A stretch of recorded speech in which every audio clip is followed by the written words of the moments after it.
Hello and welcome back to the shop. This is the shop tour. I'm trying to make it brief. You'll see what you can squeeze into a two-car garage, or like I said, what passes as a two-car garage.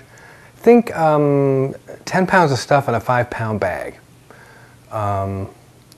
These are, for my first shop was basically the tools I inherited from my dad, and they were nice, but they were, older, smaller, lesser powerful tools, and over the years I've replaced them. So in 20 years I've gotten to where I am now. I'm going to do most of this from behind the camera, so I can kind of blow through it real quick. But anyhow, it's time for the shop tour. If you follow me over here, yo, over here. So let's start with the table saw. This is the tool that most people believe is the heart of the shop.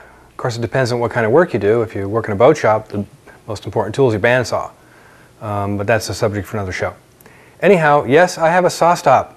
And this saw will save your fingers if you touch that blade. And here's how it works.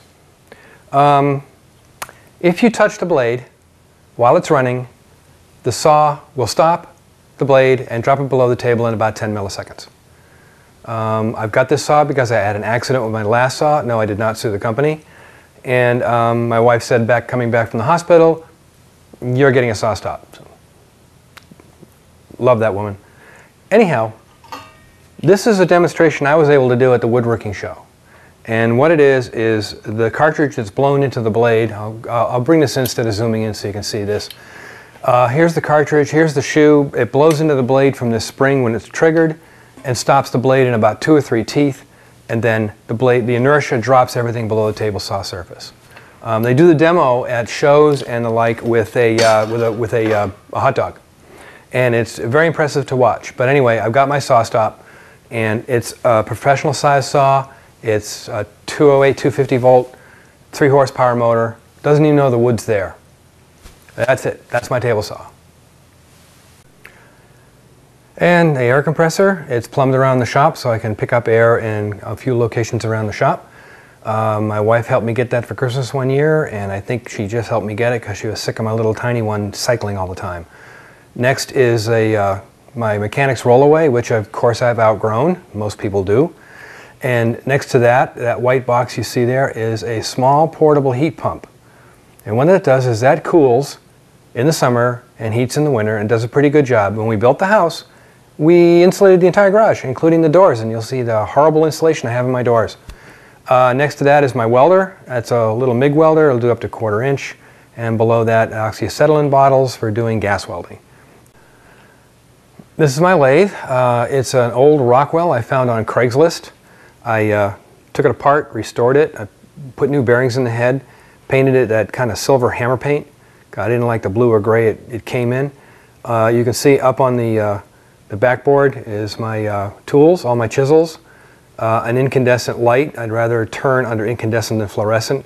Although it's rare, fluorescent lights can cause strobing while the motor is running. And at the lower part of the cabinet is where the new Grizzly motor is and storage for tools. I have a 12-inch Delta chop saw. One of the reasons I bought this is I like the dual lasers. You can see in the video there's a laser on either side of the blade, so you can come to your mark really fast. It's your basic chop saw. It doesn't do anything special, but it's connected to one of these eye sockets, and the tool goes here, your dust collector or shop vac goes here. When you turn it on, the dust collector comes on, shop vac. When you turn it off, the shop vac runs for 7 more seconds and clears out all the dust in the tube. So, chop saw. Everybody needs one. What you see here is my handy dandy homemade Cyclone dust collector. The Cyclone itself there is not homemade. I bought that off of eBay. The gentleman still sells them there, variety of sizes and shapes. Basically, they for different ports. The motor on top is, I got that off eBay too. And although it looks small, it actually does a really good job. And all the big chips fall down into a standard 30-gallon bucket down there at the bottom through that tube. And the fine dust gets caught in that bag, and then the cleaner air comes out into the shop. My bandsaw. Recently got this. Replaced an old Delta saw that was on its last legs. It's the Rikon 14.5-inch Deluxe. And the reason I got it is for the depth of this throat so I can resaw. I buy most of my wood in the rough, cut in the rough, and mill it myself. This way I can take and resaw boards into thinner boards. And for those who don't know what resawing is, you take a board, like so, and you run it through the blade this way, with a backup fence of course, and you split it in two. Well, my drawers, besides and small projects are all done with 1/2-inch stock. Will you ever try to buy 1/2-inch stock? So I rip I resaw a 3/4-inch piece and I run it through the surface planer, and I've got 1/2-inch stock for a lot less money. Anyway, bandsaw, everybody needs one of these. Yes, a homemade router table is based on the one that Norm Abrams built on the new Yankee Workshop. It has a bench dog router lift in it, the big Porter cable motor, and I can't remember what the heck motor that is. The top is from Rockler. I had originally built one, but this is again another Christmas present, so I put the nice Rockler top on there. And behind that, up against the ugly insulated doors, is my Delta surface planer. And it's a 12.5-inch. It's got dust collection just like the router table how it does, and it's on a stand with with wheels. Everything in the shop is on wheels, so if I have to work on a car, I can move everything to one side of the shop and work on the car. Okay, let's see if we can cover this all in one take. Up here, I have a little cabinet I built that holds almost all of my handheld power tools. Router accessories, biscuits, planer, biscuit joiner, pneumatic nailers and brad nailers and sanding stuff, and you can't see because the jig is in the way. Down there is my electrical box. That's where I keep all my electrical working tools for doing electrical work in the house or in projects here in the shop. Over here we have a Ryobi drill press. I like it because it's variable speed, and I do so little drill press work that it's more than adequate for my needs.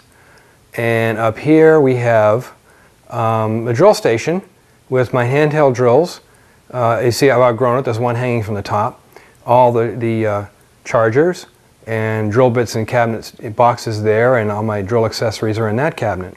Now, moving over, hammers. Yes, of course, hammers. Workbench, busy, nasty, full of crap as usual. Up here is my plane till from all my hand planes, which I have outgrown and need to build another one. Next is a saw till, which all my saws where I've outgrown that and have to build another one. A hollow chisel mortiser. I can chop mortises by hand with the best of them, but believe me, when you're doing a big project, this certainly takes some of the time out of it. A little bit of book storage. Most of my books are actually in a bookcase in another part of the house. And then sandpaper and a little wooden box. Oh, what's behind here? This is markup measuring tool storage. Keeps it out of harm's way. There's more stuff on the door here. And I've got space I can put stuff out here too, but that kind of keeps those things out of harm's way and they don't get banged around the shop too much. Oh, one of my most important tools, my MP3 player. Got about 8 gigs of music in that. It goes through a couple of speakers, powered speakers up there somewhere. So what's he got in the little wooden box? Well, when I was building boats, I learned how to do bent wood laminations. That's taking thin pieces of wood, bending them around a form with epoxy and making a nice curvy piece of wood to go on a boat. If it's done right, you won't even know it's made up of laminations. Well, this is my hot box. Epoxy should never get below 40 degrees, and it's just the lights on right now. It has a $12 thermostat, line voltage thermostat from McMaster Carr, a 40-watt bulb and fixture from Home Depot, a $2 thermometer from my local hardware store, and pink foam insulation around the box. I think the whole thing didn't cost me more than 20 bucks to make, $25 to make. But that keeps my epoxy year-round at a temperature where it's not going to crystallize and it's not going to go bad. Hardware, nuts, bolts, screws, whatever, it's all here in nice little labeled cabinet thingies, plastic boxes with dividers in them. Trying to stay organized with my hardware. What is it they say about you can never have enough clamps? I think I got some clamps. I don't know if I have enough though yet. We'll have to see. Well, that's the shop. I need about 20 more feet that way. If anybody wants to donate 24 feet of building in that there, I'll take it. Until next time, folks, thanks for stopping by. Go have a beer. I'm out.